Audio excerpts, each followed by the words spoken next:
अब लाओ लाओ, चाय तो जरूर पियेंगे। तुमने बनाई है? जी मैंने बनाई है, और ये साथ में पकौड़े भी लीजिए प्लीज, ये भी मैंने बनाए हैं। अरे वाह, तब तो जरूर चखेंगे। ये कहानी है आरती की। आरती बहुत सुंदर और संस्कारी लड़की थी।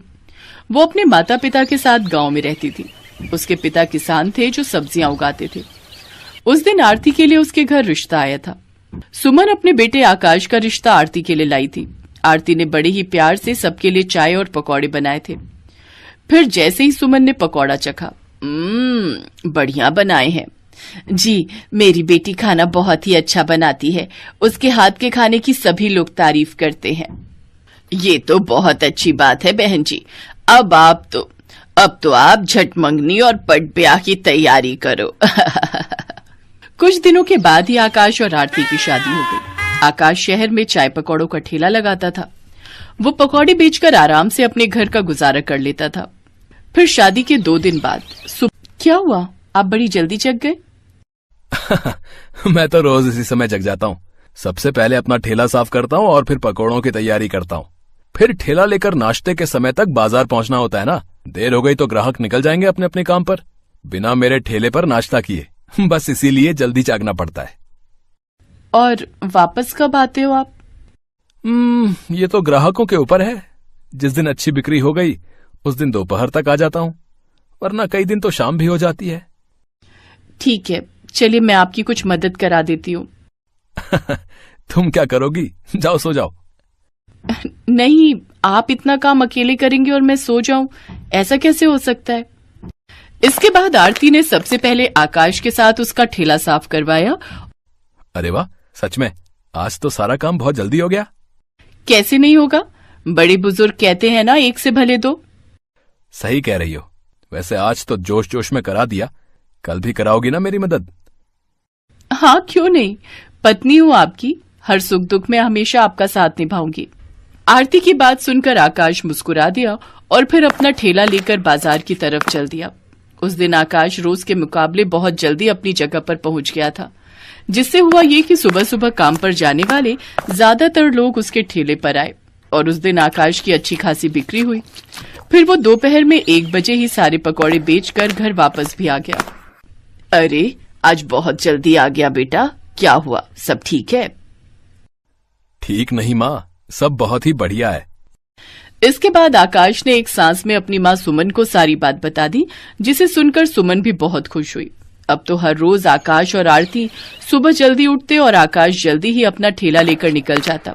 शुरू में तो आकाश की खूब कमाई हुई, लेकिन फिर एक दिन आकाश सीधा शाम को 4 बजे घर आया और उसका मुंह उतरा हुआ था। क्या हुआ जी, आज बहुत देर कर दी? और ये क्या, ठेले पर सारा सामान तो वैसे का वैसा ही है। पता नहीं क्या हो गया है आरती, अब लोग मेरे ठेले पर नहीं आ रहे। क्यों, आसपास कोई और ठेला लगने लगा है क्या? हाँ, ज्यादातर लोग वहीं जाते हैं और मेरे पास बस अब कुछ नए ग्राहक ही आते हैं। पता नहीं उस नए ठेले वाले ने क्या जादू कर दिया है सब पर। अपने पति को परेशान देखकर आरती भी परेशान हो गई, लेकिन उसने ठान लिया कि वो अपने पति की परेशानी दूर करके रहेगी। ये सोचकर अगले दिन आकाश के जाने के बाद वो भी तैयार होकर बाजार की तरफ निकल पड़ी। वो सीधा आकाश के ठेले पर गई और फिर, अरे आज यहाँ आओ, बैठो, मैं तुम्हारे लिए चाय लाता हूँ। नहीं, बस एक पकौड़ा खिला दो, मैं वही खाने आई हूँ।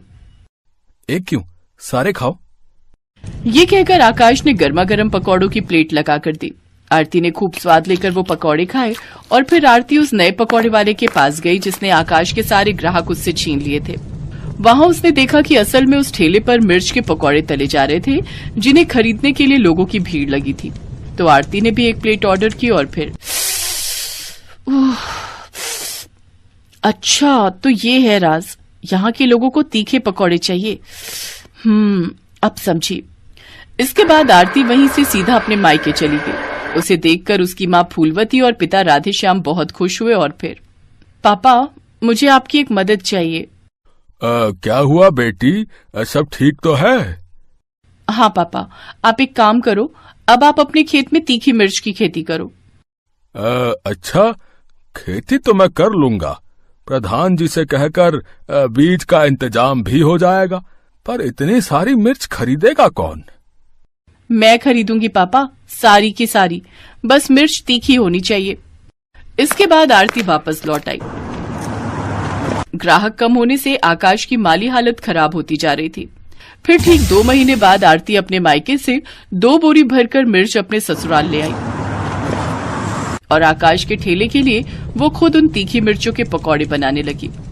आकाश का काम अब सिर्फ आवाज लगाकर ग्राहकों को बुलाना, आओ आओ खा लो तीखी मिर्ची के पकौड़े, दुनिया के सबसे तीखे पकौड़े, आओ आओ। आकाश की आवाज सुनकर वाकई बहुत सारे ग्राहक उसके ठेले के पास जमा हो गए और फिर देखते ही देखते ठेले पर मौजूद सारे पकौड़े बिक गए। और फिर ठीक 1 साल बाद आहा भाई, मजा आ जाता है यहाँ के पकौड़े खाकर, वाह वाह वाह वाह, आहा। दुकान पर खड़ा हर ग्राहक यही बात कर रहा था और उधर काउंटर पर, अब तुम संभालो आरती, मैं जरा गांव जाकर मिर्च ले आता हूँ। हाँ, और सुनो, ये 25,000 रुपए लेते जाओ, पापा को दे देना 10 बोरे मिर्च के लिए। वैसे अपने पापा के लिए मुझे लूट तो नहीं रही हो तुम? हाँ, लूट रही हूँ, अब जाओ जल्दी। भगवान करे सबको ऐसी ही लुटेरी पत्नी मिले।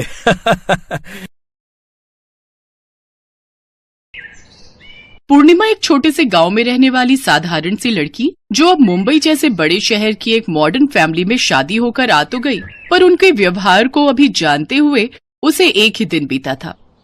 मम्मी, आपको पता तो था कि भाभी शुरू से ही गांव में रही है, आपने फिर भी विकास भैया से उनकी शादी करवा दी। पता नहीं, मुझे तो लगता है तुम्हारे बाबूजी के ऊपर इसने और इसके पिता ने कोई जादू टोना कर दिया था, तभी तो गांव गए और इस गवार का रिश्ता लेकर आ गए। पर फंसा तो मैं ना। मेरे सब दोस्त कितना मुझ पर हंसेंगे कि मैंने शहर की मॉडर्न लड़कियां छोड़कर गांव की गवार से शादी कर ली। ये सब पापा की वजह से हुआ है। वो तो मेरे ऊपर जबरदस्ती कर रहे थे, अगर मैं शादी के लिए हाँ ना करता तो बोल रहे थे कि मुझे एक फूटी कौड़ी नहीं देंगे। अब क्या कर सकते हैं बेटा, अब तो शादी हो गई है। तभी कलावती की छोटी बहन आशा आ जाती है। बहुत कुछ कर सकते हैं दीदी, हमारे पास विकास की दूसरी शादी करवाने का भी ऑप्शन है। वैसे भी मुझे नहीं लगता ये पूर्णिमा ज्यादा दिन यहाँ टिकेगी, क्योंकि इसको तो हमारे शहरी शौक पता ही नहीं है। एक काम करते हैं, कल सबका खाना कर रहे हैं ना, बहू से पास्ता बनवा लेते हैं। इसने तो आज तक पास्ते का नाम भी नहीं सुना होगा। मौसी जी ठीक कह रही है मम्मी, हम भाभी से पास्ता बनवाएंगे। आप तो ना उनको शर्त रख देना कि अगर वो पास्ता बनाने में फेल हो गई तो फिर उन्हें मायके रहने भेज देंगे, बस फिर पीछे से हमारा काम हो सकता है। मम्मी मम्मी प्रियंका ठीक कह रही है। आप पूर्णिमा के सामने यही शर्त रखो कि अगर वो कल सबके लिए पास्ता नहीं बना पाई तो आप उसे कुछ महीने के लिए मायके छोड़ देंगे। मम्मी, मुझे किसी भी तरह से उस गवार से पीछा छुड़ाना है और अभी कुछ समय के लिए तो आप उसे उसके गांव भेज ही दो। सबने मिलकर सोच लिया था कि किसी भी तरह पूर्णिमा को उसके मायके भेज कर ही रहेंगे। शाम को कलावती ने पूर्णिमा को अपने कमरे में बुलाया और बोली, पूर्णिमा, कल जो हमारे घर मेहमान आ रहे हैं उनमें तुम्हारे ससुर जी के भी दोस्त हैं और विकास के भी, तो इसलिए कल तुम्हें सबके लिए स्पेशल पास्ता रेडी करना है। तुम्हें पास्ता बनाना आता है ना? पास्ता? वो मैं... क्यों, कोई परेशानी है? देखो, कल अगर तुम पास्ता बनाने में फेल हो गई और तुम मेहमानों के लिए पास्ता नहीं बना पाई तो हमारी ये शर्त रहेगी कि तुम अगले 6 महीने तक अपने मायके में रहोगी और फिर तुम जब तक सारा शहरी खाना, पास्ता, नूडल, पिज्जा, चाउमीन वगैरह वगैरह बनाना सीख नहीं जाओगी तब तक यहाँ वापस मत लौटना। अरे दीदी, पहले बहू को पास्ता बनाने तो दो, क्या पता ये बना ले और इसे मायके जाने की नौबत ही ना आए। जाओ बहू, तुम कमरे में जाकर आराम करो, कल फिर सबके लिए पास्ता भी बनाना है ना। पूर्णिमा अपने कमरे में चली जाती है। कलावती और आशा एक दूसरे को देखकर हंसने लगती हैं।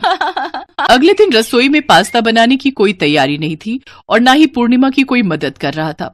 पूर्णिमा अकेले ही रसोई में खड़ी थी। तभी उसके ससुर अपने हाथों में कुछ थैले पकड़े हुए वहां आ जाते हैं। पूर्णिमा बहू, ये लो पास्ता बनाने का सारा सामान। मैंने जो जो समझ में आया सब कुछ खरीद लिया। अब ये सब मिलकर बनाते रहते हैं तो मुझे इतना तो पता ही रहता है कि पास्ता में क्या क्या सामग्री डलती है, पर बनाना मुझे नहीं आता। ये कोशिश तो बहू तुम्हें खुद ही करनी होगी। पापा जी, आपने मेरे लिए इतना सोचा, मेरे लिए यही बहुत बड़ी बात है। पापा, मुझे आशीर्वाद दीजिए कि मैं इस परीक्षा में पास हो जाऊं। बिल्कुल बहू, मेरा आशीर्वाद तुम्हारे साथ है। तुम इस परीक्षा को जरूर पास करोगी। अब समय आ गया है बहू, सबको पता चल जाना चाहिए कि हमारी बहू कौन है। सब लोग हॉल में नई बहू के हाथ का पास्ता खाने का इंतजार कर रहे थे। मम्मी, मैं एक बार किचन में देख कर आती हूँ, भाभी से पास्ता बना भी है या नहीं। वैसे मुझे नहीं लगता कि उन्होंने पास्ता बनाया होगा, वो तो देसी खाना ही बनाना जानती हैं। हाँ हाँ, देख कर आ कि आखिर रसोई में इतनी देर से कर क्या रही है। प्रियंका जैसे ही किचन में जाने लगती है तभी वो पूर्णिमा को अपने हाथ में पास्ता सजाकर लाते हुए देखती है। पास्ते की खुशबू पूरे घर में फैल रही थी। अरे वाह, बहू पास्ते की खुशबू तो बहुत बढ़िया आ रही है। अब जल्दी जल्दी मेहमानों को सर्व कर दो और मुझे सबसे पहले देना। हाँ जी पापा जी। वैसे मम्मी जी, आपके पास्ते में ऊपर से कुछ स्पाइसेस जैसे चिली फ्लेक्स, ऑरिगेनो वगैरह ज्यादा छिड़कना है या फिर आप अपने टेस्ट के अकॉर्डिंग ले लोगे? विकास, मैंने आपके लिए रेड सॉस पास्ता भी रेडी किया है। मुझे पता है आपको रेड सॉस पास्ता बहुत पसंद है एक्स्ट्रा चिली के साथ। और प्रियंका, मैंने तुम्हारा भी अलग पास्ता बना दिया है जिसमें वेजिटेबल्स कम है। ये लीजिए पापा, आपका हल्के मसाले वाला पास्ता। मैंने सबके टेस्ट के अकॉर्डिंग अलग अलग पास्ता रेडी कर दिया है। मौसा जी, ये लीजिए आपका पास्ता। मैंने साथ में और भी डिशेस बनाई हैं, वो भी आप टेस्ट करके देखिएगा। हाँ, पर तुम इतना सब कुछ। पूर्णिमा पास्ता बनाना जानती है और वो भी इतनी तरह के, ये बात कुछ समझ नहीं आ रही। तुम ठीक कह रही हो दीदी, अभी तक ये माजरा मुझे भी समझ में नहीं आ रहा। ये तो गांव की लड़की है, इसे इतना बढ़िया पास्ता बनाने कैसे आ सकता है? मम्मी, पास्ता तो बहुत टेस्टी बनाया भाभी ने। इसका तो टेस्ट ऐसा लग रहा है जैसे किसी फेमस शेफ ने बनाया हो। पूर्णिमा के ससुर अपने कुछ जान पहचान के लोगों को पूर्णिमा से मिलवाते हैं। उन्हीं मेहमानों में से एक औरत पूर्णिमा का नाम लेते हुए बोली, शेफ पूर्णिमा, आपकी बहू है best chef of the year का ताज पहनने वाली शेफ पूर्णिमा। मुझे तो सचमुच तुमसे मिलकर बहुत खुशी हो रही है। तुमने जो रेसिपी अपनी साइट पर डाली थी ब्रेड का पिज्जा बनाने वाली, वो मुझे बहुत पसंद आई थी। मैंने उसे ट्राई भी किया, बहुत टेस्टी बना था वो। Thank you aunty. वैसे जब से अभी शादी हुई है तब से तो मैंने अपनी साइट खोल कर ही नहीं देखी, कुछ काम ही नहीं किया उस पर। अब फिर से कंटिन्यू करूंगी। और थैंक यू, आप सबके प्यार से मुझे इतनी प्रेरणा मिलती है कि मैं आगे और भी नई नई रेसिपीज डालती रहूंगी। पूर्णिमा की बातें सब गौर से सुन रहे थे। सब लोग हैरान रह गए कि जिस पूर्णिमा को वो गांव की गंवार समझ रहे थे, वही गांव में पली बढ़ी पूर्णिमा अपने हुनर से बहुत सी कुकिंग प्रतियोगिताएं जीत चुकी थी और शेफ ऑफ द ईयर का अवार्ड भी उसे मिल चुका था। सब लोगों के जाने के बाद पूर्णिमा अपने बारे में बताती है, पापा जी ने ही मुझे मना किया था कि मैं आप सबको अपनी सच्चाई ना बताऊं। आप सबने मुझे प्यार दिया ही नहीं। आप सबने सोचा ये तो गांव की लड़की है, इसे कुछ नहीं आता होगा। पर ऐसा नहीं है मम्मी जी, गांव की लड़कियां भी बहुत पढ़ी लिखी हो सकती हैं, अच्छे मुकाम पर पहुंच सकती हैं। मुझे बस आप सबकी सोच को बदलना था। शायद आप सबकी सोच अब बदल चुकी होगी, पर मुझे सचमुच इन कुछ दिनों में बहुत दुख हुआ। किसी ने भी मुझसे प्यार का एक शब्द तक नहीं बोला। सब मुझसे नफरत ही करते रहे, मुझे इस घर से निकालने की कोशिश करते रहे। मैं अपना घर छोड़कर यहाँ आई आप सबका प्यार पाने के लिए, अपनी पूरी जिंदगी यहाँ बिताने के लिए। पर आप सब तो मुझे यहाँ से निकालने के लिए प्लान कर रहे थे, मैं सब जानती हूँ। अचानक बोलते बोलते पूर्णिमा बहुत तेज रो पड़ी। उसके साथ साथ कलावती, प्रियंका, आशा सब रो पड़ी। विकास को भी अपनी गलती पर बहुत पछतावा था। सब बहुत शर्मिंदा थे कि उन्होंने पूर्णिमा के साथ कितना बुरा व्यवहार किया। सब पूर्णिमा से माफी मांगते हैं। हमें माफ कर दो पूर्णिमा बहू, हम सचमुच बहुत गलत थे, हमने तुम्हारे साथ बहुत गलत किया। आई एम सॉरी भाभी। रो मत बहू, हम सचमुच अपनी गलती पर बहुत शर्मिंदा हैं। मैंने भी गलत किया, मुझे माफ कर दो पूर्णिमा, आई एम सो सॉरी। सबको अपनी गलती का एहसास था। इसके लिए पूर्णिमा सबको माफ करके अपने जीवन की नई शुरुआत करती है।